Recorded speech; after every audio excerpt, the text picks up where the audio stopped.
Winter Roses, Summer, by fairytalelovr, Chapter 15, All That Glitters. Before I get started, I'm sorry if I'm coughing a lot, guys. I have got a terrible cough right now, but my voice is okay for a few chapters, so let's go. The voice was eerily silent, except for Summer's whimpers.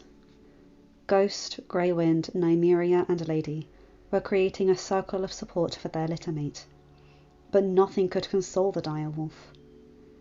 It was past sunset now, and Bran had been moved to his room hours ago, being tended to by maesters. Maester Walkin was the one assigned to the Blessed Island, and there was another one, Maester Eakin, that had come with the royal family from King's Landing. Ned had sent a raven for Maester Lewin, and Lord Manderley had summoned one of his maesters from Newcastle, but it would take a few days yet.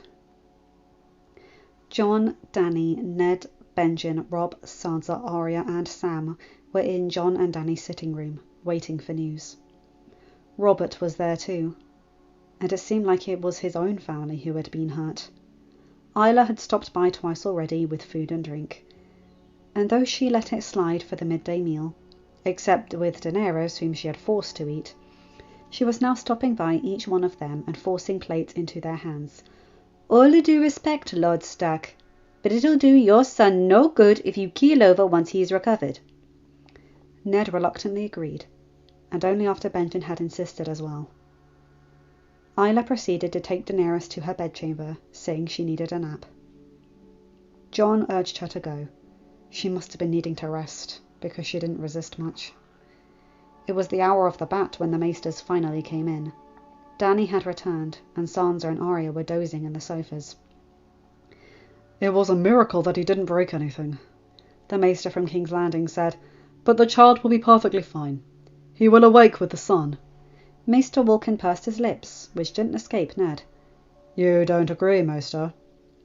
"I will remind you that I've been appointed by the Grand Maester himself to come on this journey," Maester Eakin said, deeply offended.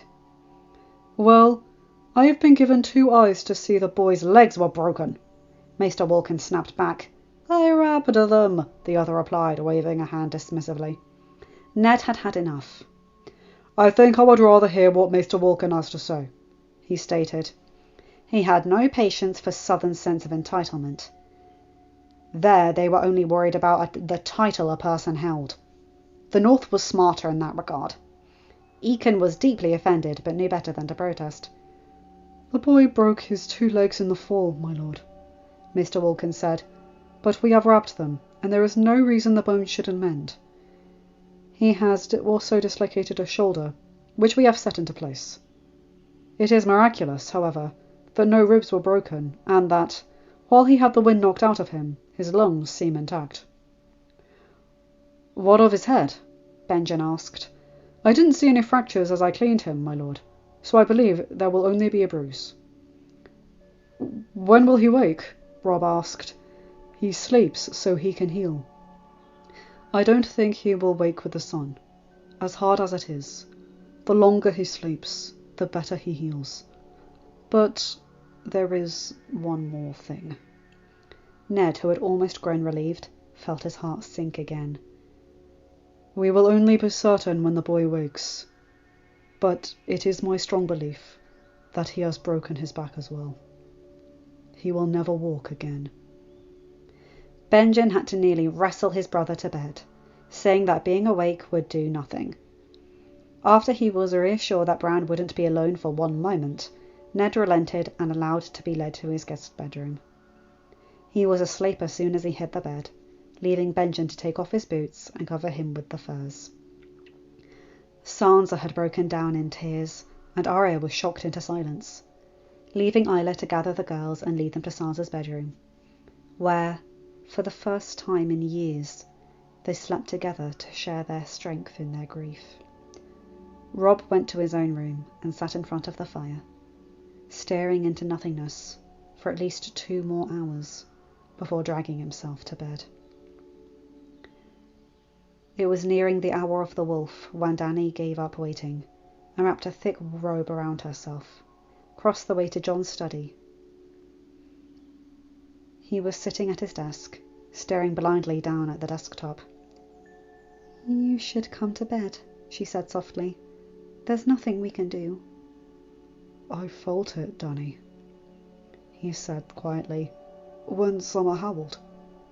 I felt like something terrible had happened to Bran. Rob felt it too. We knew we had to come back. Oh, my love. The bonds you share with those wolves is magic, she said, coming closer. John sat back and allowed her the space to sit on his lap, closing his eyes as she began to play with his hair lovingly. Summer saw Bran get hurt, and he howled to warn the pack.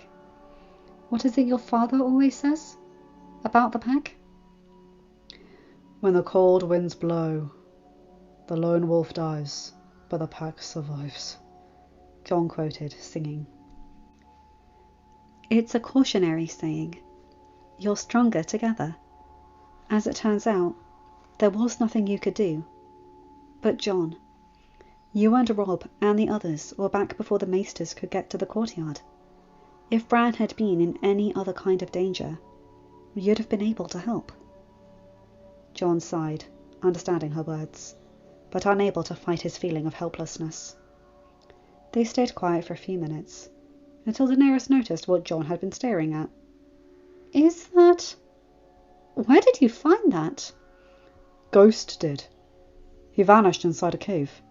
Rob and I followed, and he brought that to me, John said, letting his head fall back against the back of the chair. I wanted to go and investigate, but then Summer howled and we had to come back. What are you going to do? We are going to wait until we are well rid of anyone with Baratheon or Lannister attached to their name. And the sooner, the better. He urged her up and stomped his way out of the room, frustration echoing in each one of his footsteps. Dany fell on the chair, delicately extending a hand to the rock laying on the desktop. It was a bit bigger than a man's fist, black volcanic rock like the rest of the isle.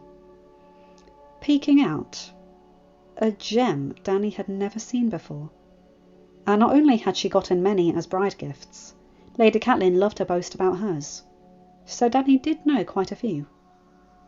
The most striking, serendipitous even, was the colour.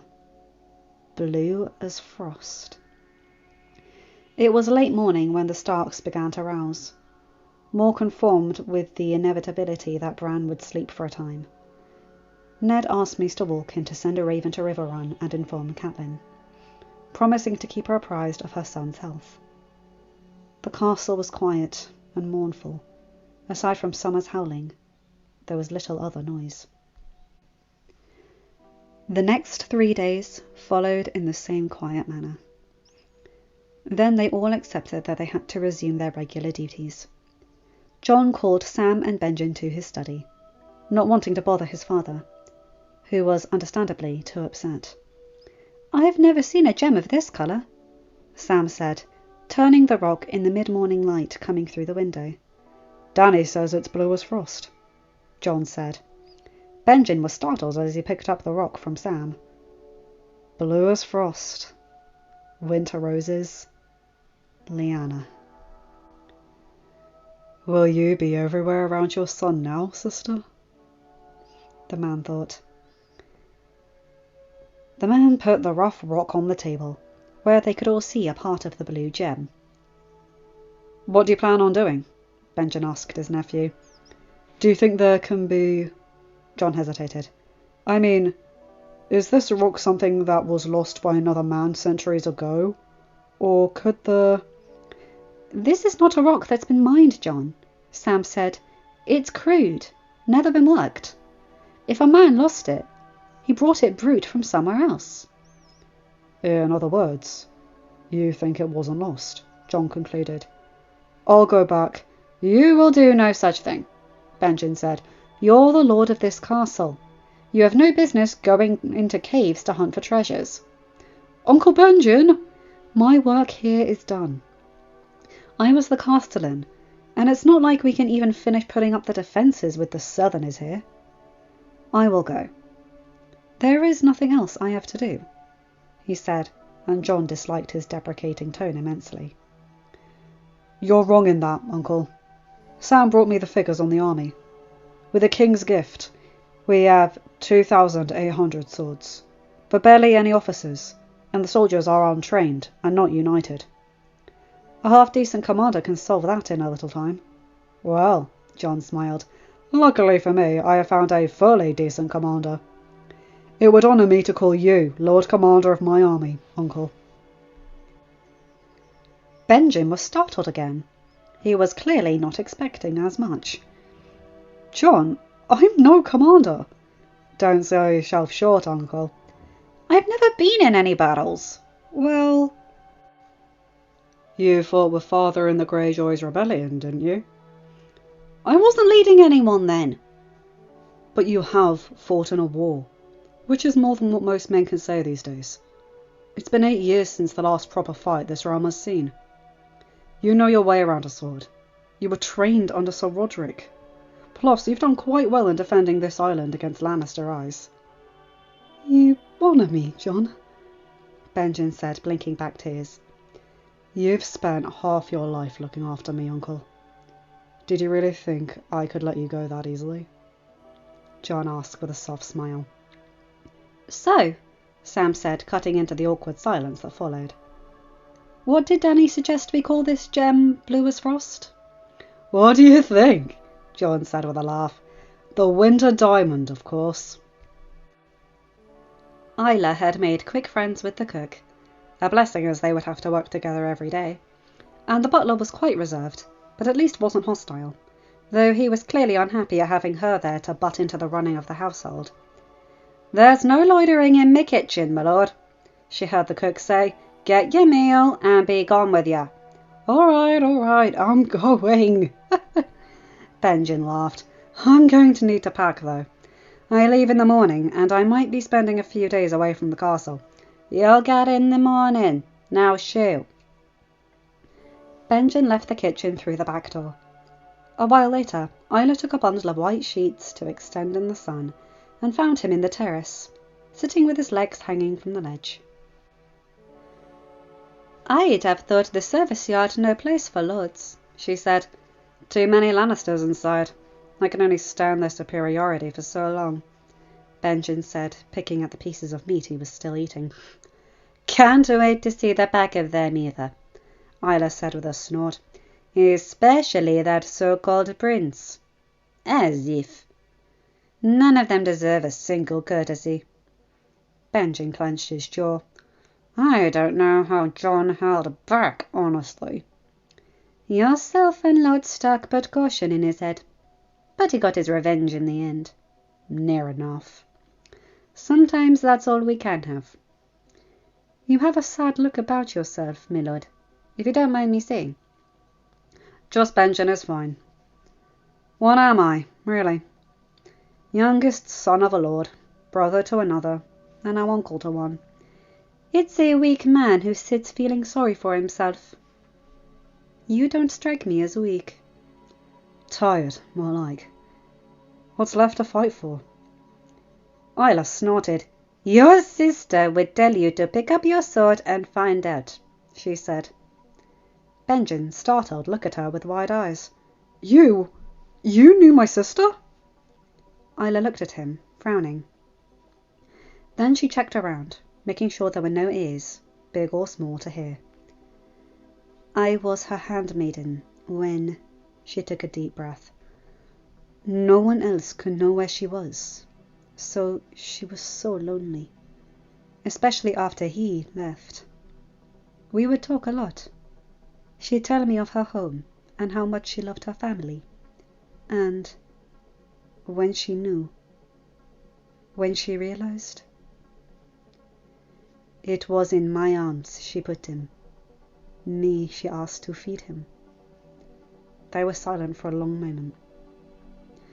She would hit me with the flat of her sword until I fought back, Benjen finally said, in a thick voice. Pretend she is, then. It's my fault she's dead, he said, and then yelled out, more shocked with the slap than the pain of it. She would have hit harder. You might have given her wings, my lord, but she is the one who flew away. and there is only one man to blame. The one who caused her to lose her sense and fall down those stairs, and the madness that followed. He is upstairs somewhere, whoring and eating and drinking." Benjen recovered partly from the shock, rubbing his arm. "You have quite the nerve, raising a hand to a lord." "Sometimes someone has to have some nerves. I think you forgot yours in your chambers for the day." "My guest chambers in my nephew's castle." Benjen sighed. "Right, the whole pitying yourself." "What else is there to do?" "I doubt Lord Starling would be unkind to you." "He's made me Lord Commander of the army." "Why exactly are you crying then?" "He did it out of pity." Isla laughed heartily. "Oh, did he? Or did he do it because he knows of your skill with a blade, and he trusts you with his life and safety, and that of his family?"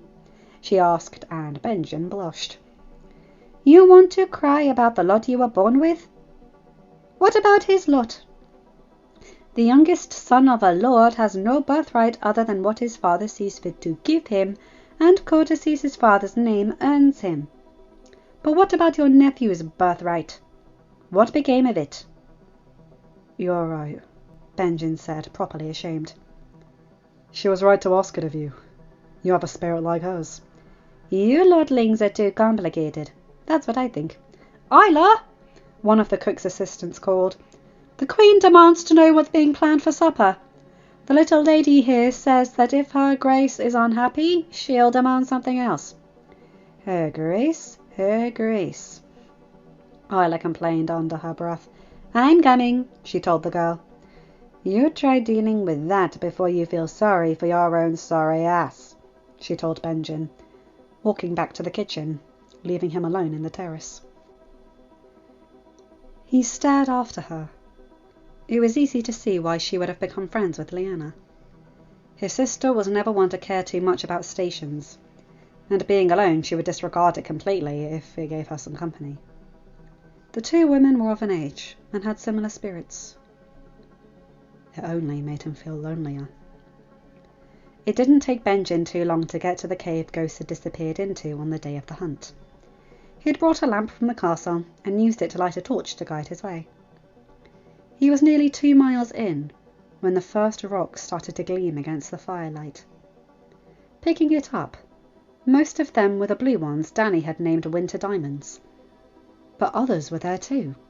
Yellow, purple, black as pitch, amethyst, orange to violet graded, black with spots of red. And then he walked into an opening, and the cave opened to the top, and he was in a large room with the height of 30 men.